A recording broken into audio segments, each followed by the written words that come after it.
Баршаңызға сәлем достар, менің есімім Ақшарқан, менің каналыма қош келдіңіздер. Бұл видеода біз сіздермен осындай ерекше әдемі гүлдерді тоқып үйренетін боламыз.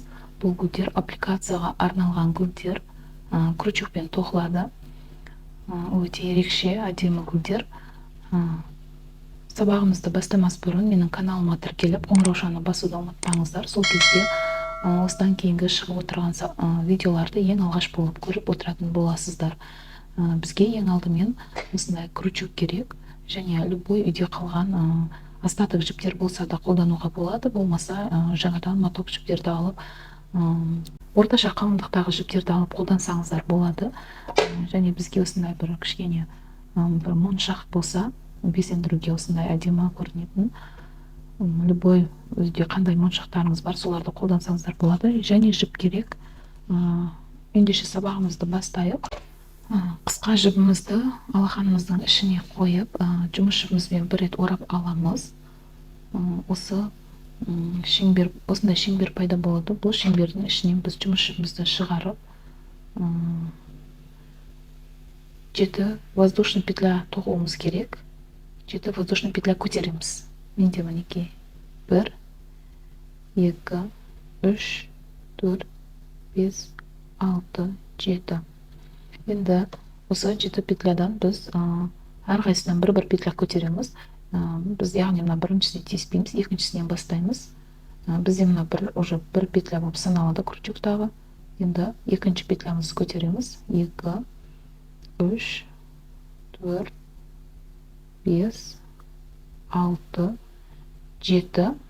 Тағы да біреуін шығарамыз. Яғни общий бізде 8 петля болады. 8-шісін біз шеңбердің ішінен іліп аламыз. Яғни общий 8. Енді біз екеуіне қосып тоқимыз. Алғашқы екеуін тоқимыз. Мінекей. Келесі екеуін тоқимыз. Келесі екеуін.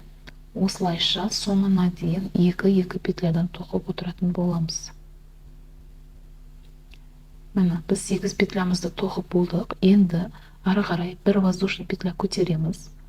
Бір воздушный петляны қатты қысып көтермеңіздер, өйткені біз оның келесі артынан тоқитын боламыз. Яғни сіздерге қазір көрсетейін. Мынау жатқан осы. Так, қазір 1 минут сіздерге көрінбей тұрған сияқты. Осы мынау жатқан төмпешектер бар ғой, мынандай. Осылардан біз петля шығаратын боламыз. Сол үшін қатты қысып тоқудың қажеті жоқ. Енді бізге 9 петля көтеру керек болады. Ең біріншісі мінекей осы прям түбінде тұр. Соны аламыз бірінші. Мінекей. Так, екеу. Бізде крючокта 1 петля бар ғой.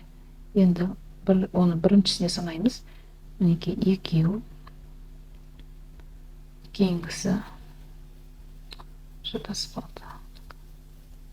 Екеу, үшеу, төртеу, бесеу, алтау, жетеу, мұқият қараңыздар. 8 и 9-шысын біз осы шеңбердің ішінен алып отырамыз. Әрдайым ең соңғы петляны шеңбердің ішінен алып отыратын боламыз. Соны ұмытпаймыз. И тағы да 2-2-ден бас жағына дейін тоқып шығамыз. Міне, 9 петляны тоқып шықтым.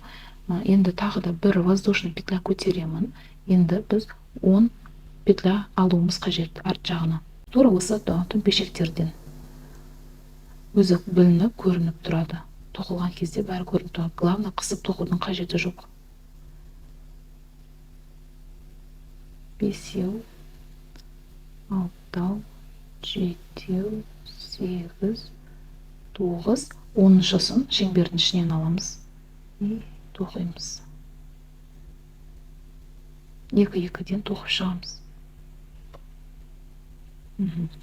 10 петляны тоқып болдым. Енді тағы да бір воздушный петля аламын. Енді біз петлялардың санын қысқартатын боламыз. Ол үшін біз біріншісіне тиіспейміз, яғни петляның түбіндегіне. Келесі екіншісінен бастап алатын боламыз. Екеу, үшеу, төртеу, бесеу, бесеу, алтау, жетеу, сегіз. Және соңғысына да тимейміз. Ең соңындағы тұрған төмпешекке де тиіспейміз. 9-шысын біз шеңбердің ішінен аламыз. Солай бізде петлямыздың сандары қысқарып отыратын болады. Енді екі-екіден тоқып бас жағына шығамыз.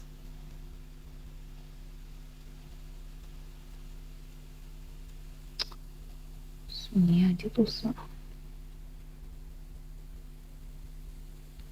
Енді тағы да бір воздушный петля аламыз да, келесі бізде 8 петля шығару қажет. Яғни тағы да біріншісіне тиіспейміз, екіншісінен бастаймыз. Так, 2, 3, 4, 5, 6, 7. Тағы да соңғысына тимейміз де, 8-шісін біз шеңбердің ішінен аламыз. Екі-екіден тоғып бас жағына өтеміз. Мінеке, біз бастапқы 8 петлямызға келдік. Біз бастапқыда 7 петля алғанбыз, енді біз соны 7 петля қып қосып шығамыз. Яғни бір воздушный петля істейміз де, осы арттағы төмпешекке кіргізіп, 2 петлядан бір-ақ шығарамыз. 1, 2, 3, 4, 5, 6, алтау, и 7-шісін шеңбердің ішіне шығаруымыз керек. Міне 7. Тағы да 7 петля көтереміз. 2, 3, 4, 5, 6, 7 санаймыз. 1, 2, 3, 4, 5, 6, 7. Енді бірінші біздің жапырақшамыз дайын. Енді біз тура осылай біріншісін қалай тоқыдық, екінші жапырақшамызда солай тоқимын. Бірге тоқиын сіздермен бірге. 3, 4, 5, 6, 7. Және 8-шісін шеңбердің ішінен алам. 2-2-ден тоқып, бас жағына қарай жылжи беремін. Мінеке, бір воздушный петля. Енді 9 алу керек. Бізде айтайын деген, соңғы осы бір петля қалады. Әрдайым бірінші петляға саналады. Яғни бұсыны 1 деп аламыз. Келесі 2, 3,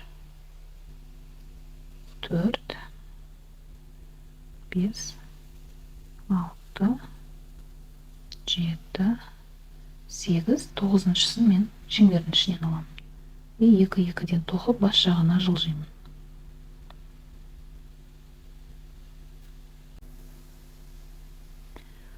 Тағы да бір воздушный петля көтеремін. Енді бізге 10 петля алу қажет. 2, 3,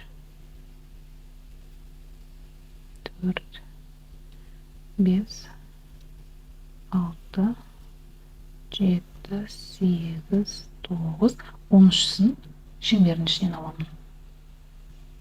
Соңғысын постоянно шеңбердің ішінен алу шарт бізде. Енді қайтадан петляларымыздың санын қысқартамыз. Ол үшін бір воздушный петля, біріншісіне тимейміз, екінші төмпешекке барып петля аламыз. Осылай ары қарай санаймыз. Сәл қысып алсаңыздар, петляны алу өте қиын, мен сияқты қиналасыздар. Кейде қысып жіберемін менде. Так, 3, 4, 5, 6, 7, 8. Так, 8. 9-шысын мен шеңбердің ішінен аламын. Так, 2-2-ден тоқып, басына қарай өтемін. Енді біз тағы бір воздушный петля, енді 8 алу керек. 2, 3, 4, 5, 6, 7. Соңғысына тимеймін. 8-шісін шеңбердің ішінен аламын. Мінеке, енді мен бір воздушный петля жасаймын да, бәрін бірге қосып шығамын. Яғни 7 рет. мінекей 1 2 3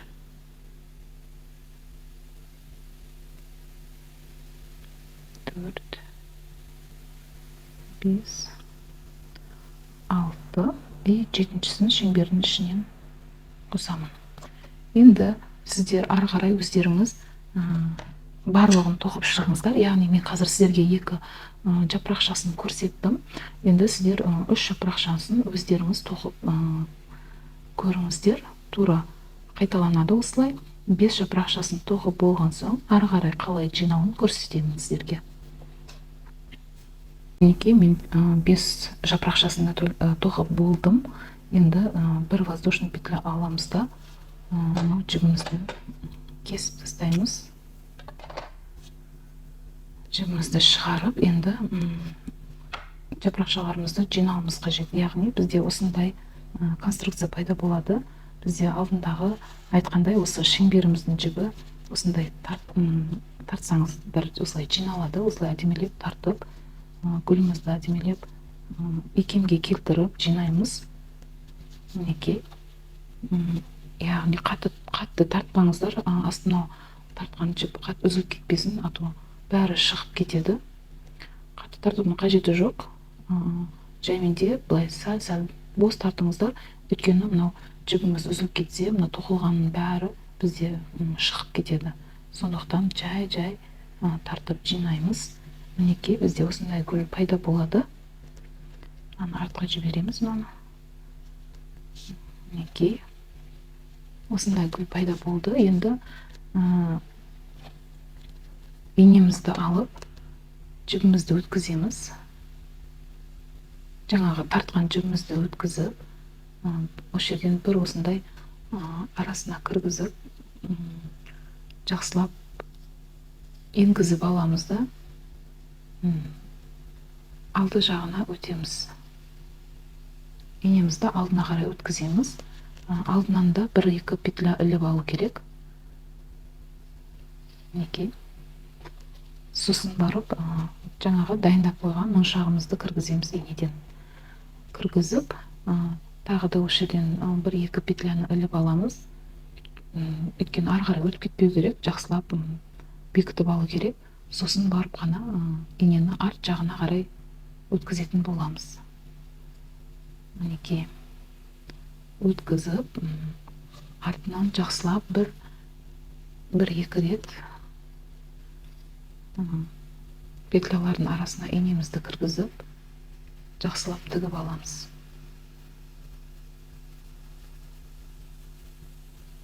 Мінекей.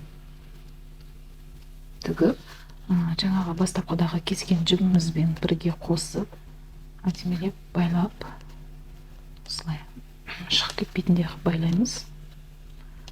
Сосын артық жіпті қайшының көмегімен кесіп алсақ та болады.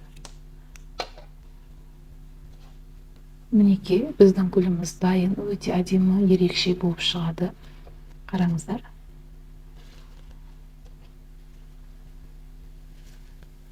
Мінекей.